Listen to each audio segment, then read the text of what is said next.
Si vous êtes en train de vous attacher à un homme ou pire, que vous avez prévu potentiellement de vous mettre en couple avec lui, regardez cette vidéo avant.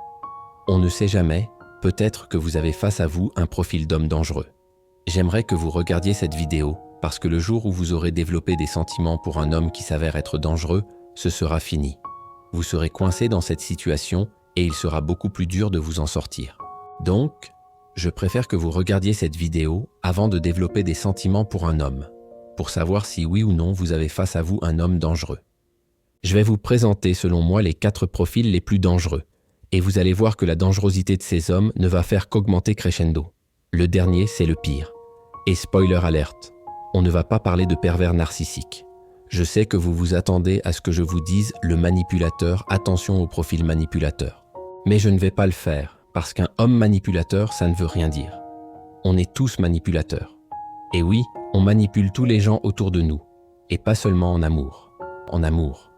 De manière générale, dans notre quotidien, il est normal que nous cherchions à exercer une influence sur les autres. Tant qu'on est en vie, on aura ce besoin d'avoir un contrôle sur notre monde, sur notre univers. C'est comme ça. Vous manipulez des hommes, je manipule, nous manipulons tous autour de nous. Le problème est que le mot « manipuler » n'est pas très joli. Il sous-entend qu'il y a une forme de méchanceté derrière, ce qui n'est pas le cas. Ce n'est pas la manière dont moi j'utilise ce mot. Pour moi, c'est plus une question d'influence. C'est plus une question d'influence.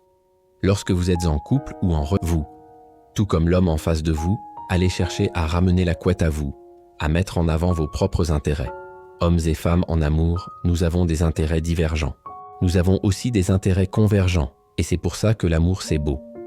On a envie d'offrir de l'amour, de l'affection, du sexe, de fonder une famille pour certains. Et il ne faut pas voir le mal partout.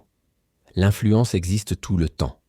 Là où elle peut devenir dangereuse, en revanche, c'est lorsqu'un des 2 partenaires est trop attaché à l'autre.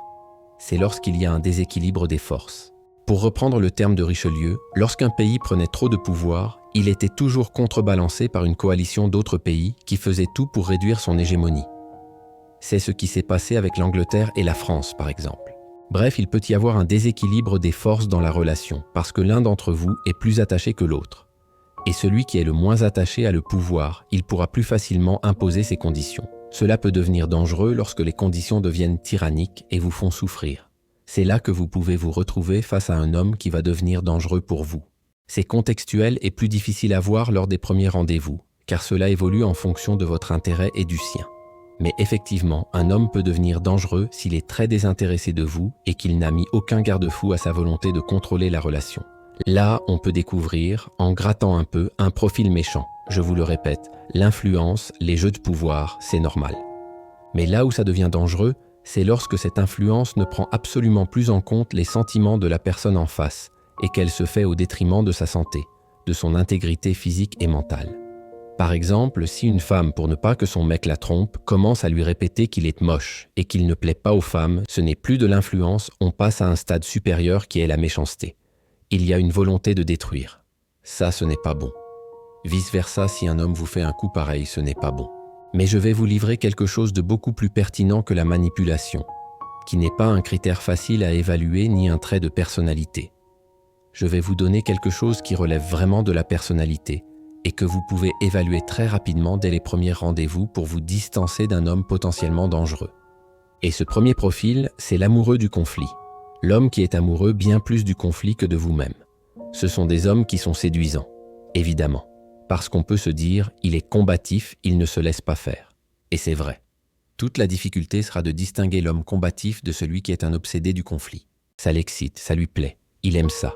Il aime créer de l'embrouille, il aime créer du drame. Il a toujours des histoires à raconter. J'ai en tête un ami avocat. J'adore les avocats. Mais il faut reconnaître qu'ils ont souvent ce côté amoureux du conflit. C'est leur métier. Et généralement, le métier donne beaucoup d'infos sur la personnalité. Non seulement les traits de personnalité ont mené à ce métier, mais le métier et son environnement vont ensuite renforcer cette personnalité. Le problème de l'amoureux du conflit, c'est que si vous aimez la paix, ça va être une énorme source de stress. J'ai en tête cette image de mon pote avocat. C'est comme s'il avait écrit sur son visage « J'aime le combat ». Ce qui peut être séduisant pour une femme, et c'est pour ça que ces profils sont dangereux. Une fois, on rentre dans un café, Il voulait aller aux toilettes et il va voir le barman et l'agresse presque pour lui dire « Je peux utiliser tes toilettes ?» Je lui ai dit « Mec, c'est toi qui demandes un service. Pourquoi y vas-tu comme un bourrin ? En tant que femme, je ferai attention. Ces mecs-là, ça risque d'être un pugilat au quotidien. Si ce n'est pas votre truc, attention. » Le profil suivant, cette fois, on va parler de violence physique. Clairement, l'amoureux du conflit n'est pas forcément violent physiquement. Mais celui-ci, oui. Il y a deux manières d'être violent, une violence contrôlée et une violence impulsive. Commençons par la plus commune, la violence impulsive. C'est celle qui part d'une perte de contrôle, qui témoigne d'un désespoir, d'une névrose, d'une jalousie extrême ou d'une incapacité à communiquer. Très souvent, ça se produit chez des hommes qui, face à une femme, ne savent plus gérer la situation, perdent la bataille verbale et s'emportent. Leur seul moyen de reprendre le contrôle est physique, parce qu'ils n'ont plus les mots. Un homme qui se sent impuissant peut être extrêmement violent. On l'a vu avec l'affaire Alexia Daval. C'était un homme complètement soumis dans sa relation qui, n'arrivant plus à exprimer ses besoins, a fini par exploser et tuer sa femme. Dans ce profil, il faut aussi mentionner les hommes qui prennent des substances, qui sont addicts. Un homme qui a une addiction, que ce soit à l'alcool ou autre, présente souvent une forte instabilité émotionnelle. Toute forme d'addiction a tendance à atrophier le lobe frontal, cette partie du cerveau qui gère la discipline, la motivation et la capacité à se projeter et à contrôler ses émotions. Ce sont des gens spontanés, passionnés, parfois attachants, mais absolument pas fiables. Leur lobe frontal a été bousillé. Bien sûr, toutes les addictions ne mènent pas à la violence et tous les addicts ne sont pas violents, mais ça peut être un indice. Essayer de comprendre ne veut pas dire justifier. Au contraire, en comprenant, on se protège mieux. Le deuxième type de violence, c'est la violence contrôlée. Elle est encore plus flippante et je pense plus rare. C'est une violence qui part d'un sentiment de mépris, voire d'un plaisir, d'un sadisme. C'est plus effrayant parce que l'homme sait ce qu'il fait. Il est en pleine conscience et il y prend du plaisir. Il est très difficile de raisonner une personne sadique, car plus vous exprimez de la peur, plus ça l'excite. C'est un cercle vicieux. Il faut casser la transe. Il y a des signes qui peuvent alerter. Le mépris. La violence n'est pas binaire. Je la vois comme un continuum. Elle peut être d'abord psychologique, commencer par des insultes qui sont une forme de mépris. Les hommes qui sont violents de manière contrôlée et régulière sont des hommes chez qui le mépris ne cesse d'augmenter. Et voir que la femme reste malgré la violence peut encore plus renforcer ce mépris. Soyez très attentive aux premiers signes de mépris. Et surtout, écoutez votre intuition. Dans les relations sociales, et particulièrement face à un homme, elle est généralement pertinente. Si vous sentez un malaise, un stress, une angoisse, c'est peut-être qu'il y a quelque chose. On attaque le dernier type d'homme, qui n'est peut-être pas aussi dangereux pour votre santé physique, mais qui peut vous faire prendre de très mauvais choix de vie et vous mener en enfer. Je l'appelle la girouette émotionnelle, avec option charisme. C'est un des profils les plus fascinants que j'ai rencontrés. Très bonne apparence, rassurant dans sa manière de parler, posé, calme, rationnel. La voix de la raison. Mais il y a un contraste entre cette surface et une instabilité émotionnelle incroyable. Pas une instabilité d'une heure à l'autre, mais sur un cycle d'un mois. C'est ça qui est dangereux. Cet homme a une capacité fascinante à changer de conviction et de valeur au fil du temps d'un extrême à l'autre. Sans aucune cohérence, mais en justifiant toujours ces changements de manière extrêmement lucide avec les meilleurs arguments du monde. Je lui avais dit un jour, « Tu es si convaincant que tu nous persuades tous de tes conneries, et toi avec. » Pour une femme, c'est un profil très difficile à identifier. Ce n'est pas un cycle horaire, c'est un cycle d'instabilité mensuelle. C'est le genre d'homme qui pourrait un jour vous dire « Je veux une femme traditionnelle au foyer », et 6 mois plus tard, une fois que vous avez sacrifié votre carrière, vous dire « En fait non, j'ai changé d'avis, vive le progrès, va travailler ». Alors, comment on reconnaît ces profils ?